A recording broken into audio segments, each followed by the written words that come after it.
پاکستان واحد وہ ملک ہے جو ریاست مدینہ کے بعد اسلام کے نام پر وجود میں آیا۔ پاکستان وہ واحد ملک ہے جس کے آئین میں اللہ تعالیٰ کو بلا شرکت غیر حاکم مطلق قرار دیا گیا۔ پاکستان وہ واحد ملک ہے جس کے آئین میں قرآن و سنت کی بالادستی کی بات کی گئی۔ پاکستان واحد وہ ملک ہے جس میں یہ تصریح ہے کہ کوئی قانون قرآن و سنت کے خلاف نہیں بنے گا۔ پاکستان وہ واحد ملک ہے جو رمضان کی 27ویں شب اور لیلۃ القدر جیسی مبارک رات میں وجود میں آیا۔ جمعۃ الوداع آئندہ دن تھا 15 اگست کو۔ یہ اس مبارک مہینے، مبارک رات اور مبارک دن میں وجود میں آنے والا وطن ہے۔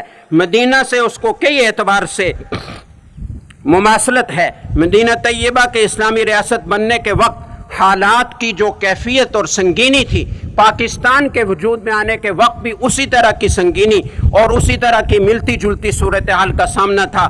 مدینہ کو بت پرستوں سے خطرہ تھا اور ان کی پشپنائی یہودی کر رہے تھے۔ پاکستان کو بھی ہندو بت پرستوں سے خطرہ ہے اور ان کی امداد اس وقت اسرائیلی یہودی کر رہے ہیں۔ یا میں یہ بھی کہتا چلوں کہ پاکستان واحد وہ ملک ہے جس کے پاسپورٹ پر یہ لکھا ہوا ہے کہ یہ اسرائیل کے لیے قابل استعمال نہیں ہے۔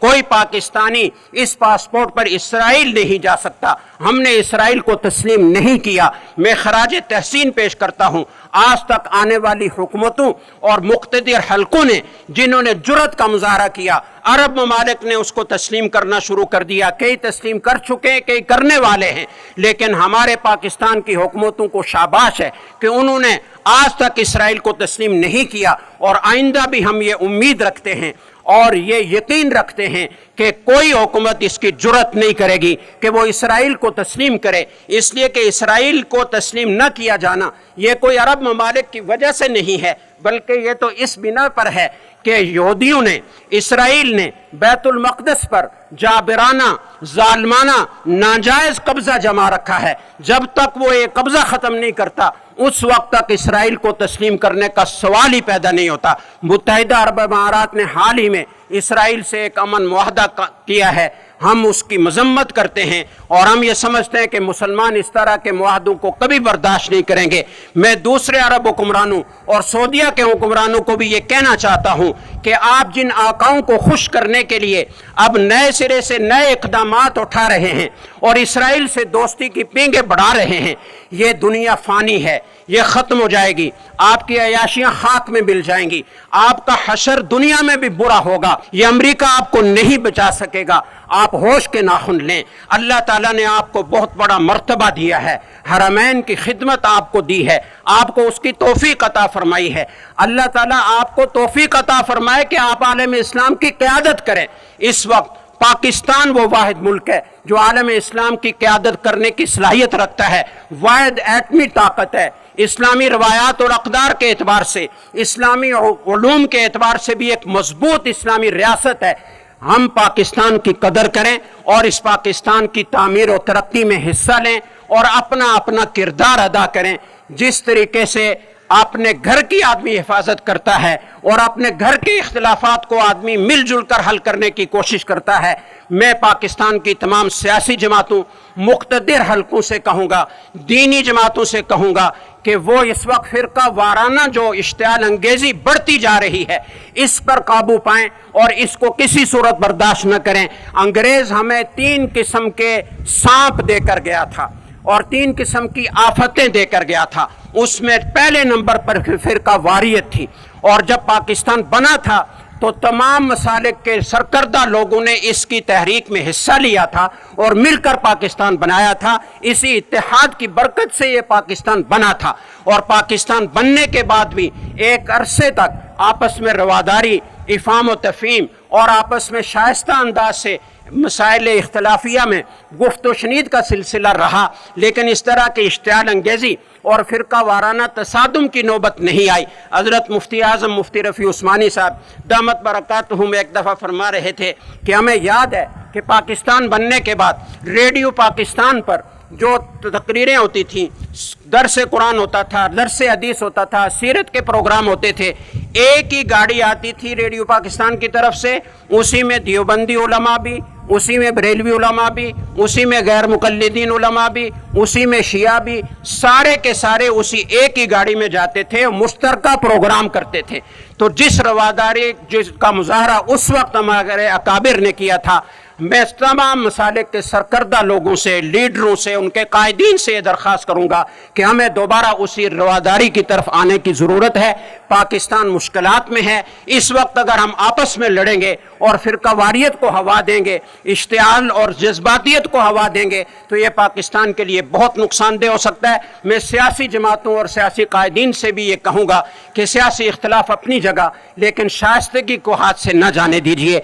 वुज़रा आपस में और हिज़्ब इख्तलाफ और हिज़्ब इक़्तिदार के लोग आपस में ऐसे लड़ते हैं जैसे मछली बाज़ार में हंगामा आराई होती है, ऐसे असम्बली का इजलास होता है, जैसे जो छोटे बच्चे नासमझ और अहमक लोग लड़ते हैं, ऐसे हमारे तालीम याफ्ता तबके के लोग आपस में लड़ रहे हैं। इल्ज़ाम तराशी, बहतान तराशी। देखिए ये दुनिया चंद रोज़ा है, ख़त्म हो जाएगी। इक़्तिदार कभी किसी के पास, कभी किसी के पास, वो अल्लाह ताला की तक़सीम है। व तुइज़्ज़ु मन तशा व तुज़िल्लु मन तशा, तुतिल मुल्क मन तशा व तंज़िउल मुल्क मिम्मन तशा। ये अल्लाह ताला का काम है। इसलिए मुखालफत बराए मुखालफत का रवैया छोड़ें और सारे मिलकर मुल्क की खिदमत के लिए कमर बस्ता हो जाएं। अगर किसी ने करप्शन की है, अल्लाह ताला उसे एहसास अता फरमाए, वो उससे तौबा कर ले। जो लूटी हुई दौलत है वो वापस कर ले, वो गरीब नहीं होगा। ये दौलत आपके न दुनिया में काम आएगी न आखिरत में काम आएगी। ये दुनिया में भी आपके लिए मुसीबतों और वबालों, आफतों का जरिया होगी, आखिरत के अजाब का जरिया भी होगी। मुल्क की लूटी हुई दौलत को वापस कर दीजिए और इस मुल्क की तामीर और तरक्की में मिलकर अपना अपना किरदार अदा कीजिए।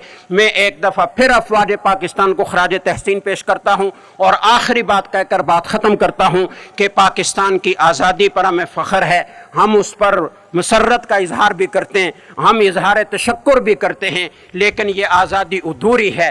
जब तक कश्मीर आज़ाद नहीं होता, हमारी आज़ादी मुकम्मल नहीं है। कश्मीर पाकिस्तान की शारग है और 1 साल से वहाँ कर्फ्यू नाफिज है।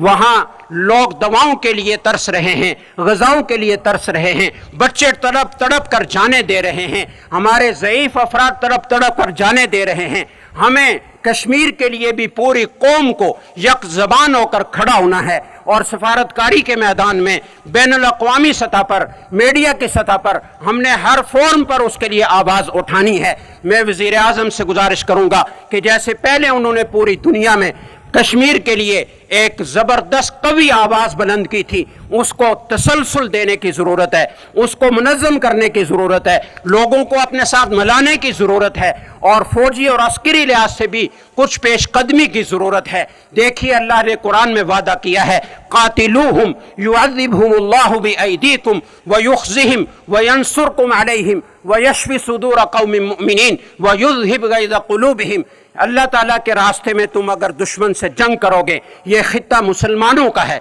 800 साल से ज़ायद अरसा यहाँ मुसलमानों ने हुकूमत की है, ये मुसलमानों से गैर मुस्लिमों के पास गया है। इस खित्ते को वापस हासिल करना ये मुसलमान क़यादत की जिम्मेदारी में शामिल है। इसलिए आगे बढ़ो, कामयाबी तुम्हारे कदम चूमेगी और दुनिया में तुम्हारा नाम रोशन होगा और पाकिस्तान एक दिन वो मुल्क बनेगा कि सारी दुनिया उसकी मोहताज होगी और फैसले उसके दुनिया पर नाफिज होंगे। मैं समझता हूँ कि अगर हमने इत्तेहाद और इत्तेफाक का मुजाहरा किया, हमने अगर अहकाम इलाहिया को अपनी ज़िंदगी में नाफिज किया, अपनी ज़ात से शुरू करके पूरे माशरे में उसके नाफिज करने के इक़दामात उठाए और सूद जैसी लानत को हमने ख़त्म किया जिसमें अल्लाह ताला की तरफ से ऐलान जंग है, तो हमारी माशी हालत भी बेहतर होगी, हमारी सारी मुश्किलात भी दूर होगी और हमें ऐसे वाज़े रास्ते नज़र आएंगे कि दुनिया हैरान रह जाएगी और दुनिया की क़यादत हमारे इंतज़ार में है।